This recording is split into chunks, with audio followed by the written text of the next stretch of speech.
Hey everyone, welcome back to part 3 of Mr. Mike's guitar build. I've got a shorter video for you today. We're focusing on just 2 steps to the build. First, I'll be cutting the body out on the bandsaw, and then we'll move over to the router to clean up everything using the MDF jig I made. Before we get started, do me a favor, hit that little thumbs up button below the video. I promise it'll make you feel good. Alright, let's get back to the build. Now that we've got the face all marked up, we can head over to the bandsaw and start cutting this thing out. This is where the guitar really starts to take shape.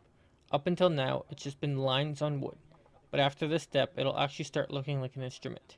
Right now you can see the line we've drawn across the top of the blank.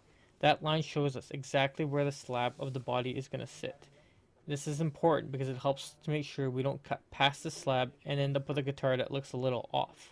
We want the face to land where we planned it, and we want to keep as much of this nice wood showing as possible on the front of the guitar. Before I even turn on the saw, I like to take a minute and really look over this piece. I'm checking for cracks first and foremost. Cracks are the biggest concern at this stage, because if we miss one now, it can come back to haunt us later in the build.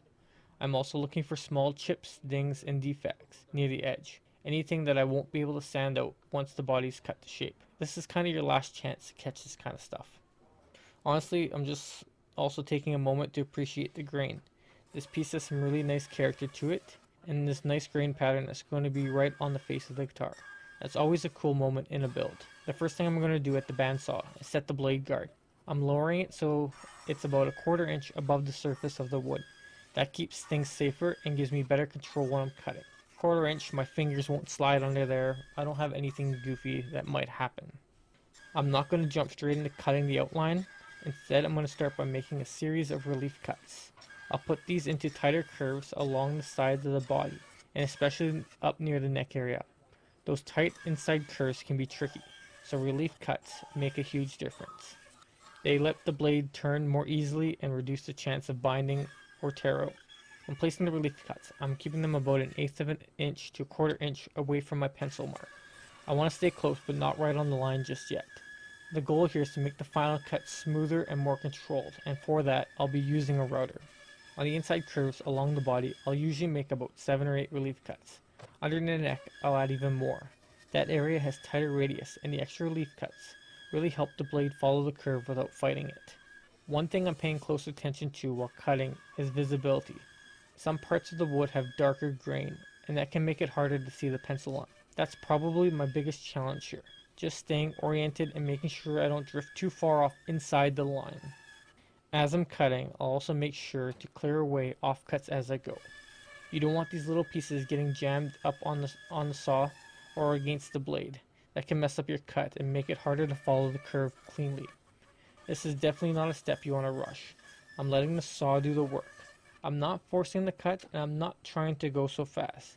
Slow and steady pressure. Staying relaxed and taking my time. This is one of those steps where patience really pays off. And there we go.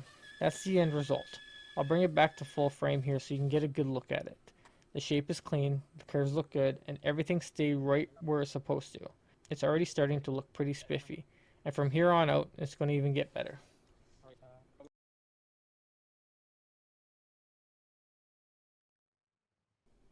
Now that we're done at the bandsaw, we can bring the guitar body back over to the bench and get it set up for routing. For this step, I'm grabbing the jig for the back side of the guitar body. The reason we reference the back is because the front has the neck cutout slot on it, and we don't want to be cutting that out just yet. Using the back template lets us keep everything accurate. I'll set the body down on the bench and line it up with the MDF template. Underneath the guitar, I've got a piece of scrap MDF. That's just there to protect the bench. We definitely don't want to be routing into the table underneath. Clamping is really important here. This piece cannot move. One clamp is not enough, so I'm using 2 clamps to lock everything down tight. Take a second to make sure the body and template are fully seated and nothing can shift while you're routing. Once everything is secure, I'll start routing the perimeter. I'm only going to do one side at a time. After I've routed this side completely to the template, I'll flip the entire piece around 180 degrees and repeat the process on the other side. The router bit I'm using isn't very long, so this has to be done in multiple passes rather than all at once. One really important thing to watch here is the bearing on the router bit. You need to ensure that the bearing is referencing the MDF template for the first pass, not the side of the guitar body. If the bearing is riding on the guitar instead of the template, the bearing is going to be removing any material and nothing's going to happen. Always double check that before you start cutting. I've already gone ahead and done the first few passes on this side. I did film it, but unfortunately I lost the footage. What you're seeing now is the next couple of passes, but the process is exactly the same as the first ones. Because we're routing the outside perimeter, we want to move in a counterclockwise position. I always start the router with the bit completely off the workpiece. That way when it spins up, it doesn't do any weird digging or tear out on the edge. Once the router is up to speed, I'll slowly ease it into the wood and begin moving in the counterclockwise direction around the body.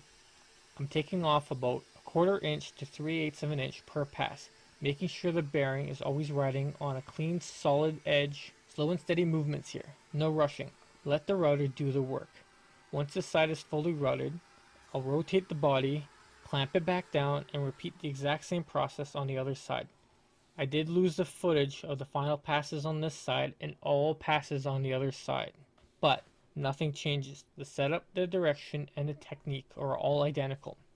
And here you can see what the body should look like once you finish routing referencing the template. Thanks for watching. Like, comment, subscribe. Bye!